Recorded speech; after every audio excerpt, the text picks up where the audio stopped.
Hello everyone, Burb here. I did promise that after the Capricorn Cup guides and after the character guides for the current banner that I'd make some less structured content, some more topics on general ideas. And today's idea is you are unlucky at horse game, and that is perfectly okay. If this isn't your cup of tea, completely understand. But if you like math or you like psychology, you probably will enjoy this video. So as a story, I have noticed myself becoming more and more frustrated with this game. I found myself less accepting of the outcomes of my Uma training career runs. And as an effect, I feel like my play has gotten a little bit worse. And through this video, I believe that I have synthesized this down into 5 separate issues. And through this, I hope that myself, through identifying the causes of this frustration, that I will become a better player. But besides that, just knowing is half the battle, of course. So for the first topic of RNG, I will spend a good amount of time with as an engineer myself. I know much less about psychology, so I just did some rudimentary searching for the other 4, really, and it's just really my feelings, which is not the greatest source in the world, but the RNG I am quite confident on, so I will spend a decent amount of time there. Most likely will be other videos where I delve deeper into these topics, but as a whole, just this topic, the RNG of this game. So let's just take a standard deck for the Sprint CM. I don't believe this is too far off of what most people are doing. They're doing a 2-speed 3-wit deck with a sort of wild card, or in this case a power card. And with this, generally by having 2 speed cards, even if they are very good speed cards like Bakushin and Kidison Black, who Kidison Black has the highest specialty priority in the game, Kidison Black still is only on speed 31% of the time. We talked about specialty priority in a previous video, may talk about it later, but essentially the extra specialty priority means that it goes on speed more. So it is on speed 31% of the time and on wit 15% of the time. Bakushin is on speed 25% of the time because it only has 50 special proc, and it's on wit 16% of the time. This means that it's on vacation 54% of the time for Kidison Black and 59% of the time for Bakushin. So the cards that you are wanting to be on their trainings, most times, statistically, will not be on their specific trainings. In fact, most times they will not be on a training that you want to hit for this Sprint CM.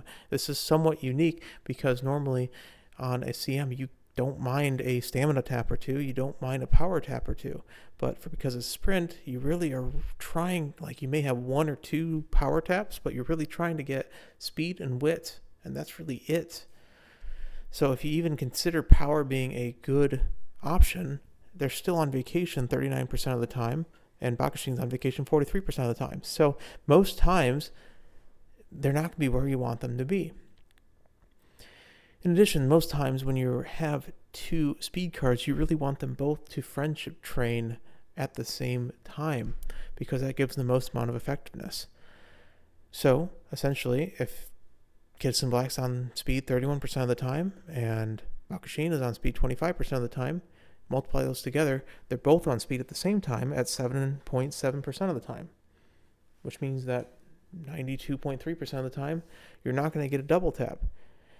Now, this is expected, and you don't always need a double tap, but over the course of a career, you have 51 taps, you have 6 gold races, you usually have more, so minimum 6 gold races. I'm being very generous, and you usually do about 4 to 5 optional races on these Sprint CMs, so we're going to make it just a very easy to process 40 taps. So over 40 trainings, which may be a high estimate, that 7.7% chance, you have a 4% chance that you receive 0 double taps on this one, right? So basically 1 out of every 20 runs, a little bit more than 1 out of every 20 runs, you will never get a double speed tap, double speed friendship, which are those god roll taps that you're seeing a lot of people get that really cause your run to go into that next tier. This is just one example of RNG. Again, this is a very low percent chance, but I'm going to make a point later about this, but these very low percent chances add up. So imagine the situation where you are after summer and all you need is a couple more good speed taps to actually reach your thresholds, which is 1200 speed in this case. Again, same chances for them to be on speed. After summer, you have 11 taps. Normally you have 2 goal races, so let's just say you have 9 taps, 9 trainings remaining to get any sort of speed training. So this is sort of the math lesson, I guess. This is probability or discrete math. So the union of A and B, so either Kiddison Black landing on speed, at this point being friendship. To note, apologies. The reason why I said 40 taps is we're going from year 2 plus. We are assuming that you have both of these at max friendship, or at least at friendship. So they're friendship training eligible by the end of year 1, which doesn't always occur. And sometimes it happens before, sometimes it happens after. Sorry, I forgot about that. But anyways, I digress. We take the union of A and B, which is not just the added probabilities, it is the added probability subtracting the chance that they're together. And the reason for this is the inclusion-exclusion law, which is essentially if you have 2 events and them being together doesn't increase the probability at all, which in this case it doesn't. If Kiddison Black is on speed, you get a friendship training. If Bakushin's on speed, you get a friendship training. If they're both on speed, you get a friendship training. It's a better friendship training, but it's still just a friendship training.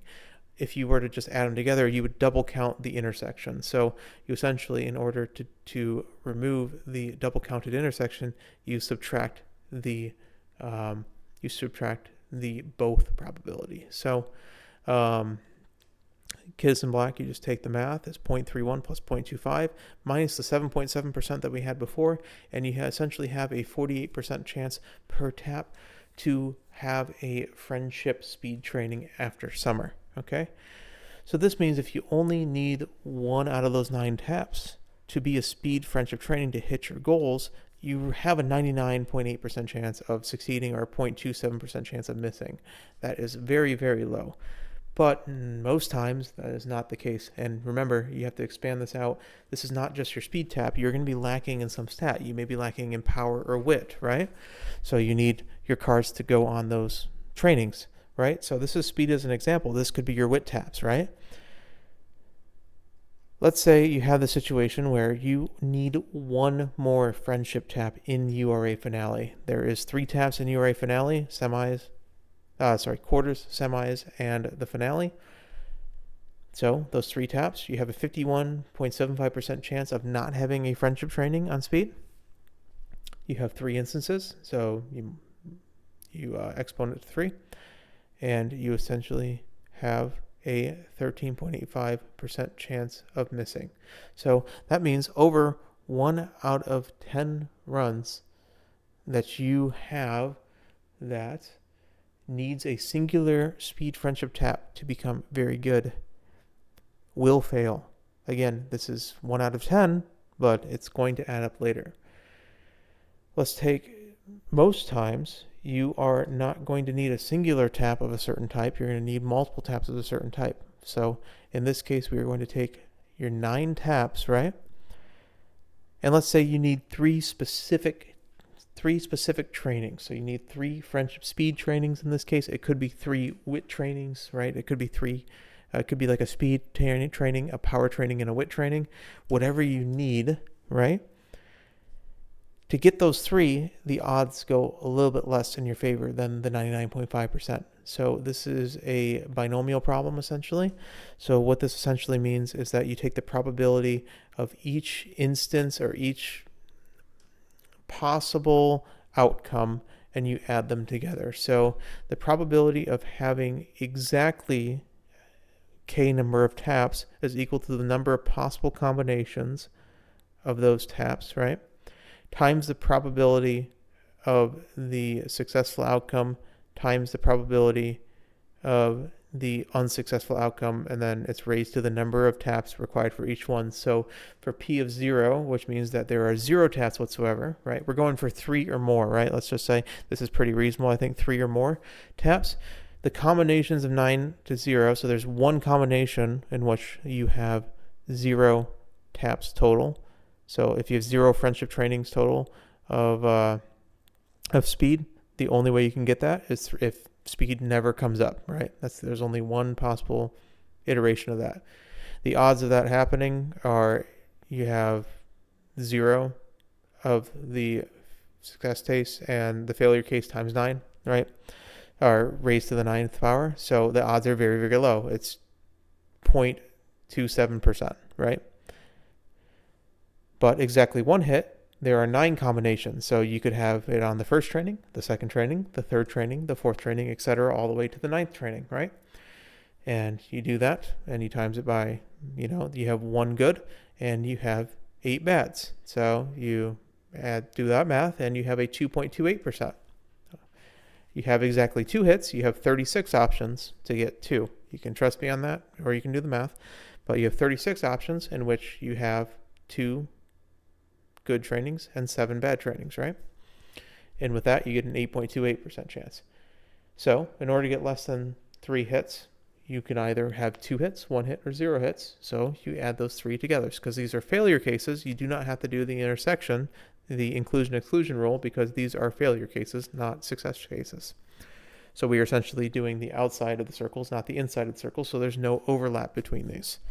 So you add 0.27%, and then you add 2.28%, and then 8.28%, and you get a 10.83% failure rate, which means if you need 3 specific taps of pretty much any type, let's say, and you're running 2 of each type of card, just to keep it simple, you will have a 10.83% failure rate to have that those exact cards line up properly. Okay? So again, very small chance, 1 out of every 10 runs, but we'll see how that affects it. Take summer vacation. What do you want in summer vacation? You want speed taps, right? You could want wit taps. Your particular type of tap that you want, we're going to use Bakushin and Kidison Black as our example. You have 8 possible taps. And let's say you want 2 or more speed friendship trainings. Well, you do the same method as we did before. So P of 0, the chance of 1 happening over 8 is 0.516%. You take the P of 1, which is 7. 7 opportunities for bad is 0.994%. And then, so the P of 1 is 8 times 0.499. We've done the math here. It's about 1% times 8 times 0.48, and that's about 3.84%. So the odds of getting 2 or more speed friendship trainings during summer over the course of a career is a 4.35% failure chance. Again, very small. Let's just talk about sparks. The sprint CMs, it's becoming very important that you either need a turf or a sprint spark to pretty much survive, right? I'm going to grab some water here. Let's say you have the absolute max. You have 9-star turf or sprint sparks on both sides of your parents, and you have 150 affinity. I think this is incredibly generous because this is a sprint CM. You're going to be using like Bakushin, right? Characters with incredibly bad affinity. So this is probably 2 times more effective than normal. But even at this 18 relevant spark and 150 affinity threshold, they have a base 5% chance of proccing. You add the 150% affinity for 250% additional, right? 250% chance for 12.5%. And your grandparents are halved, right?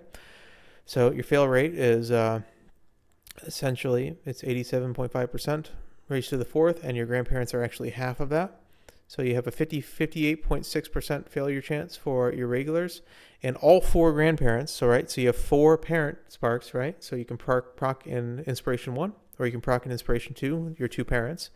And you can proc your 4 grandparents in Inspiration 1, or your 4 grandparents in Inspiration 2. And essentially you have a 93.75% chance of failing on each of one of those. But you have 8 options, so you have a 62.3% failure chance. You multiply those together because you only need one singular one to proc in order to get the Turf S or the Sprint S, and you still have a 36.5% chance of failing. So that means 1 out of every 3 runs, even at absolute pretty much max, you could technically get more affinity, but honestly you're not. Sparks, right? I'm not getting any Turf S or Sprint S in this case, or Distance S.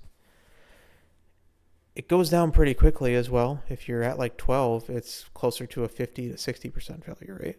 So that means more than half your runs are not going to be Turf S or Sprint S. and just add groundwork to it. So groundwork, let's just say you have a max 9 spark groundwork on both sides, which you probably don't. You basically do the same math, but you're going to get another 36.5% failure rate for the groundwork spark because it's 5% base. And now you have 2 instances of 63.5% that you need to succeed at. So you exponent by 2. And all of a sudden you have a 40% chance of success, which means you have a 60.68% failure rate. So if you're looking for groundwork, just a singular skill, like any skill, plus a turf S, then you're not going to get it more than half your runs, even at absolute max affinity pretty much, and max sparks. So the whole point of this first topic, and this is more the math topics, that's why we spent so long on it, is that the combination of probabilities for this, you're going to have stuff like you're not going to get your double speed friendship ever, 4.07%. Post-summer vacation, you may get absolutely war crime to not get any speed friendship training. Enough speed friendship training, that's 3 plus, so 10.83, let's say. You could get no 2 plus summer speed trainings, 4.35%. These are all absolutely reasonable. You get no turf or distance S, which is 36.5%. You take a 90-10 plus 30 energy gamble for the event. That happens 10% of the time. It'll give you fatty, right?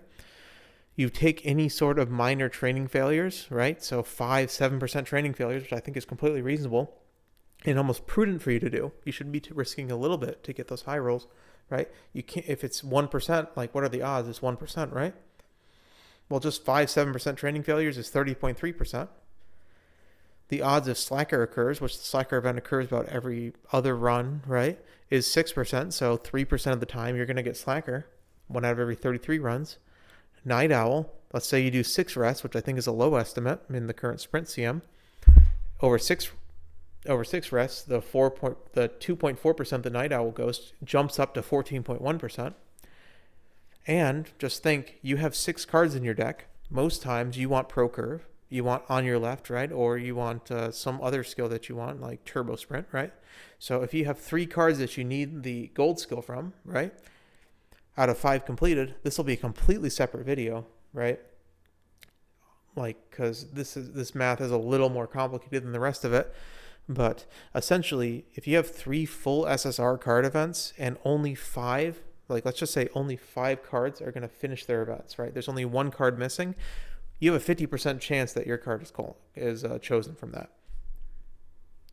So you take all these combinations and you basically have the probability that nothing bad will ever happen to you in a run, right? And I understand that sometimes you can absorb things, but you remember every single one of these instances. These are events that happen that you remember, that if this run was incredible, right? This is your run that's incredible. And this is what caused your run to not reach the peak and not become CM viable. This is what you remember for days or weeks on end if you're not careful. The probability of nothing happening to you during those runs that is somewhat reasonable, you take the multiplication of all those, you have an 86.4% chance that at least one bad thing happens to you that is like, I wouldn't say catastrophic, but some of these are catastrophic, some of these are bad, and definitely you remember it. Only 13% of runs that you do, and this is not including all of the RNG, are going to be smooth sailing. You're going to remember the bad things from each one of these runs.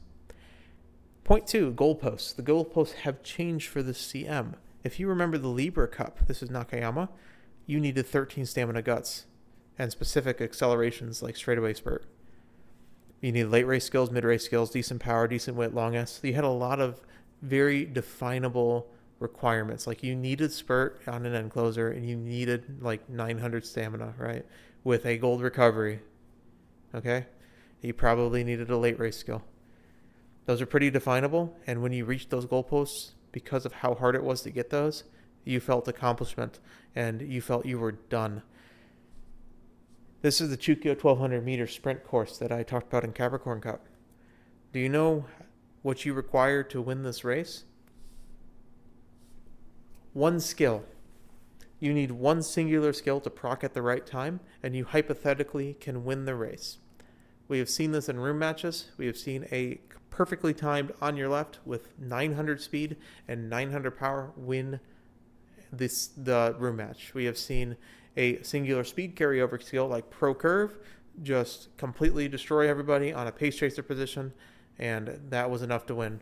A singular pace chaser getting into Victoria Porplancha range and then having that proc perfectly wins it all. Because you can win the CM with absolutely anything, and there's no absolutely defined minimums to succeed. This means that your brain will naturally fill in the gaps. And to feel accomplishment, you have to succeed in as many of these as possible, because the only way that you can truly guarantee that you will win the CM more often than not is to hold more dice. You are attempting to roll a 20 on a d20. The only way that you can succeed is to roll more dice. So what does this mean? Well, your goalposts have changed. You're no longer trying to just hit the bare minimum, because you're so easily able to hit the bare minimum, which is essentially pretty much max speed and decent power and wit. You're seeing that you're naturally wanting to get that max speed, power, wit build, or very close to. You're trying to hit as many Excel skills as possible. You're trying to get as many speed skills as possible just to give yourself consistency. And you're trying to hit Turf S and Sprint S, and this is not all going to happen on the same run. It never will. If it does, I mean, there's people who will get multiple acceleration skills, multiple mid-race speed skills, Turf S, Sprint S, and very high stats. But, I mean, you're talking like 1 out of every 100 or every 1,000 that you get more of these, and you're going to endlessly chase this. That's point 2. Point 3, the public forum effect, as I like to call them. You could call this the content creator effect. Basically, all this is, hey, I'm not going to show you garbage Umas online because, hey, that's going to hurt my ego. What I'm going to show you is I'm going to show you this Bakashin. And yes, I know this Bakashin isn't like the best thing in the world, but bear with me. I'm going to show you this Bakashin with near max speed, near max power, pretty good wit. Hey, this has Highlander, straight descent, turbo sprint. I'm going to show you this King Halo, and I guess I clipped this wrong, but it has Burning Spirit power. It has like a bunch of acceleration skills, a bunch of mid-race skills. It's going to have max speed, max power, pretty high wit, decently high wit. It could be 1,000. Who cares, right? I'm already making point 2. I'm already making justifications that, hey, these aren't good enough, but these are incredible. These are ridiculous. This is missing Sprint S. That's pretty much the only thing missing. It has Burning Spirit power. You realize how hard it is to get Burning Spirit power? You have to win a 50-50. You have to win a 50-50 on a horse when you have 10 explosions or more. That's not going to happen but once every 10 runs maybe. And then you're 50-50ing for it. This Bakashin's not going to happen every time. I'm not going to get Highlander off my Sparks more than 1 out of every 2 runs, right? And then I also have to somehow manage and get all these stats. This is the public forum effect. What they don't tell you is, hey, there's a million other King Halos that I had. I didn't show them to you, right? What you're seeing on the Reddits and the social media and on these videos that people are posting are the absolute cream of the crop, the best thing that they have. They're not showing you the graveyard that they made in the back where all these failed runs that they may have some niche usage, but they're rolling 100 times over. And like this King Halo required like 20 runs of King Halo for me to get. And still, it doesn't have Sprint S. So, public forum effect, number 3. Number 4, your memory. Negativity bias is perfectly real. This is pure psychology, so it's not my forte. But from my personal experience, it is you naturally remember things that are bad more than things that are positive. And it is a mindset shift that is required to remember the positive things. It is perfectly fine to remember more negative things than positive things, especially in things that don't matter, like these runs. Let's be honest. This is a horse game we play for fun, okay? It's completely natural. This is actually a survival mechanism. Let's say you burn your hand on a stove, or you would burn your hand in a fire if you were in ancient times, right? Your mind would naturally remember that so that you don't do it again. It's a survival instinct that you have. You will remember the bad stuff more than the good stuff. The good stuff will give you a short-term reward.